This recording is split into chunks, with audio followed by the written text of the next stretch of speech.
Alors en ce moment, ça refait la une de l'actualité, enfin sur certains médias, parce que la gauche n'en parle pas, les médias mainstream, enfin une certaine presse et les médias Doxa n'en parlent pas, il n'y a que CNews qui en parle à juste titre, parce que ce fameux élément, ce fameux Pierre-Alain Coutinho, qui a été donc candidat pour LFI, un type épouvantable, il fournissait des enfants, il était à l'origine d'un réseau pédocriminel. Donc, il y a vraiment un truc dans cette gauche qui va pas, quoi.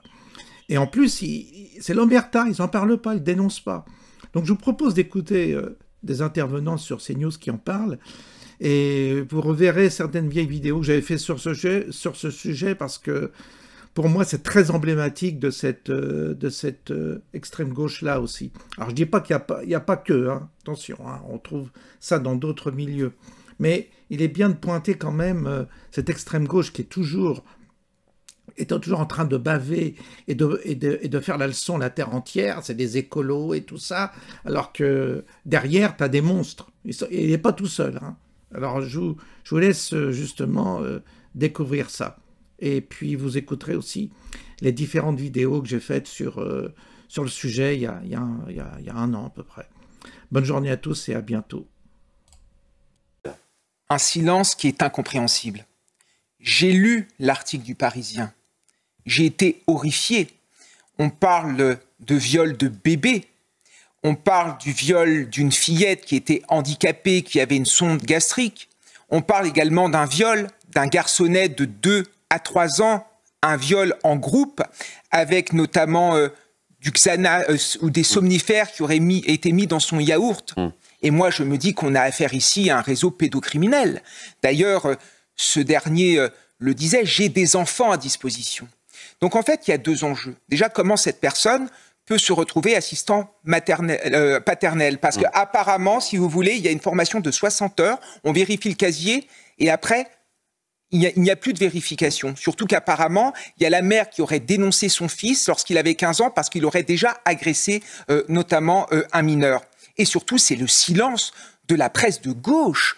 Je n'ai rien vu dans certains journaux de gauche qui sont pourtant prompts notamment à accuser à chaque fois des membres du Rassemblement national, du membre des Républicains, quand il y a ce genre d'affaires. Est-ce que c'est le fameux privilège rouge? Quand vous êtes LFI, quand vous êtes communiste, vous pouvez faire tout ce que vous voulez. De toute manière, on ne vous en portera pas ombrage.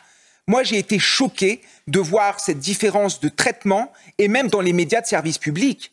Médias de service public qui sont quand même payés avec nos impôts, comment on peut ne pas parler de ce genre de choses? Alors j'ai vu qu'il y a quelques membres de LFI qui avaient réagi, mais pas tous, parce que là vous avez montré en effet une photo avec Manon Bry.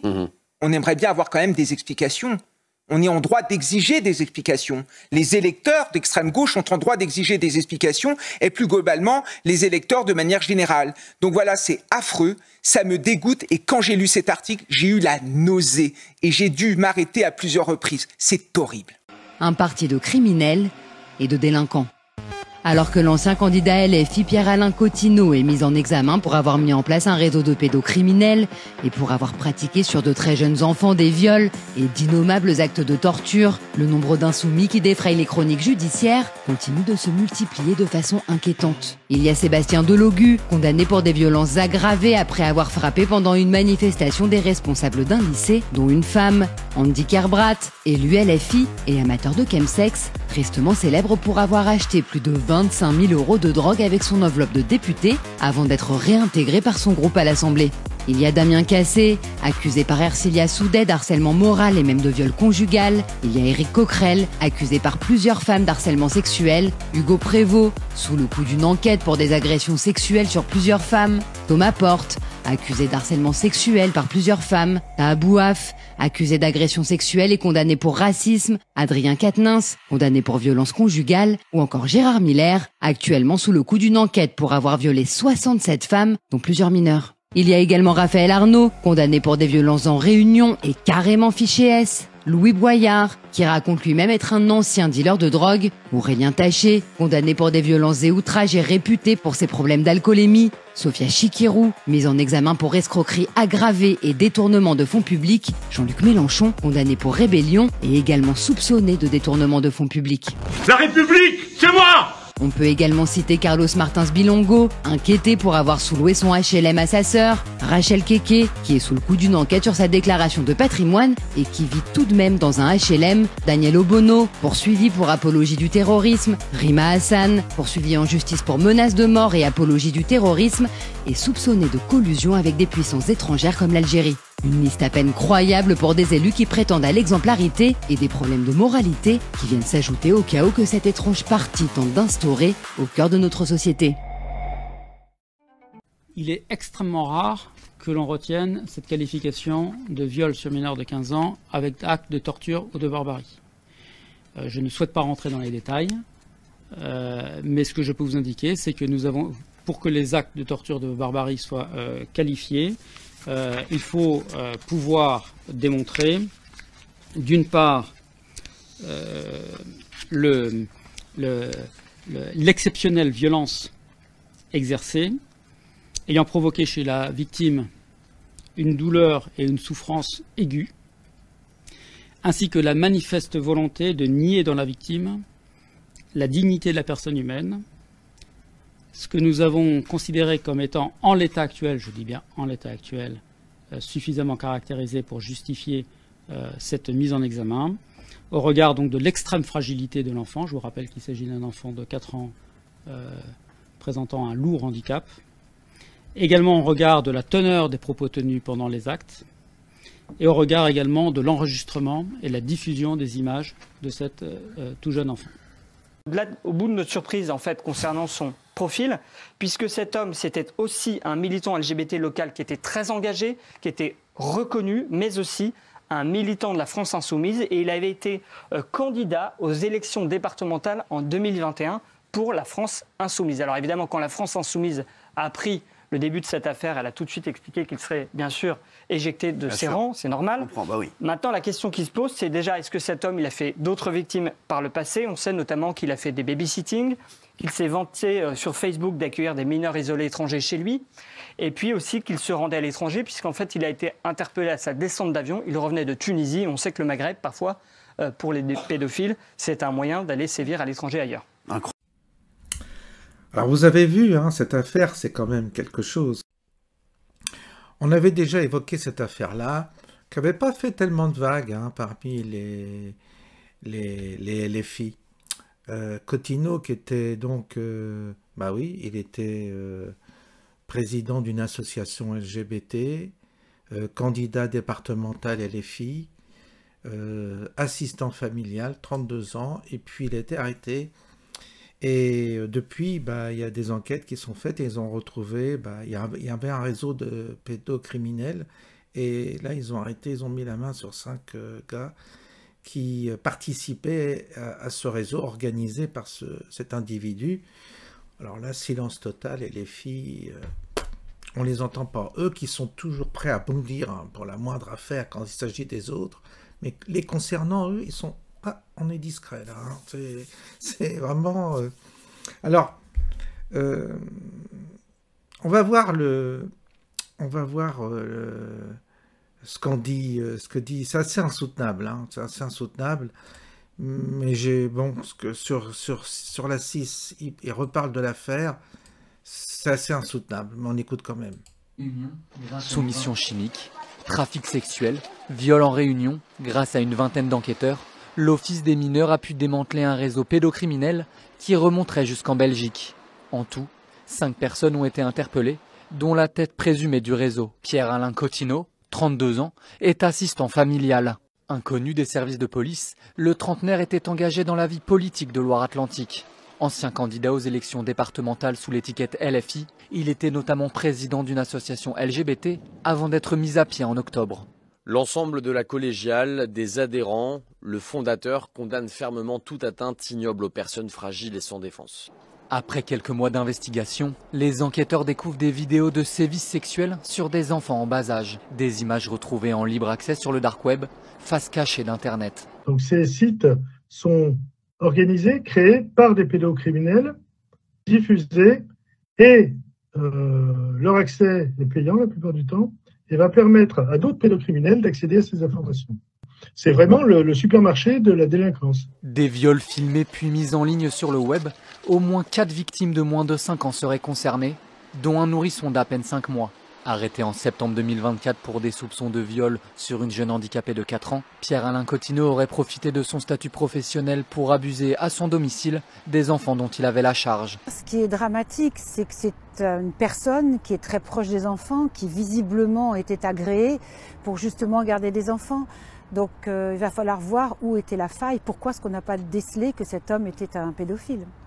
Les 5 suspects sont mis en examen pour traite d'êtres humains, viol sur mineurs et actes de torture et de barbarie. Ils encourent tous la réclusion criminelle à perpétuité. Ils n'auront jamais la perpétuité. C'est déjà, est-ce que cet homme il a fait d'autres victimes par le passé? On sait notamment qu'il a fait des babysitting, qu'il s'est vanté sur Facebook d'accueillir des mineurs isolés étrangers chez lui, et puis aussi qu'il se rendait à l'étranger, puisqu'en fait il a été interpellé à sa descente d'avion. Il revenait de Tunisie. On sait que le Maghreb, parfois, pour les pédophiles, c'est un moyen d'aller sévir à l'étranger ailleurs. Alors vous avez vu, hein, cette affaire, c'est quand même quelque chose, hein, ce candidat LFI qui a fait parler de lui, mais dont on n'a pas trop relevé les turpitudes dans la presse, ni les gauchistes, là on les entend pas trop. Hein. Pendant qu'ils déchirent les affiches qui commémorent le crime de Philippines, eh bien là, il ne parle pas du crime qu'a commis ce candidat LFI, président de l'association LGBT, le refuge de l'arc-en-ciel. Hein. Donc, un militant, tout ce que vous voulez, LFI, écolo, toute la panoplie, là. Et donc, on tient vraiment... c'est extraordinaire encore, là, de voir...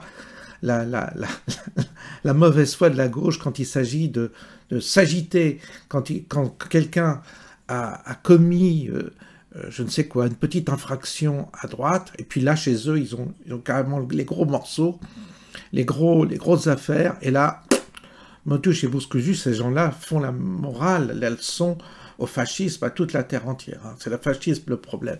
Enfin, pendant ce temps-là, ils ont des candidats qui violent des enfants, c'est formidable.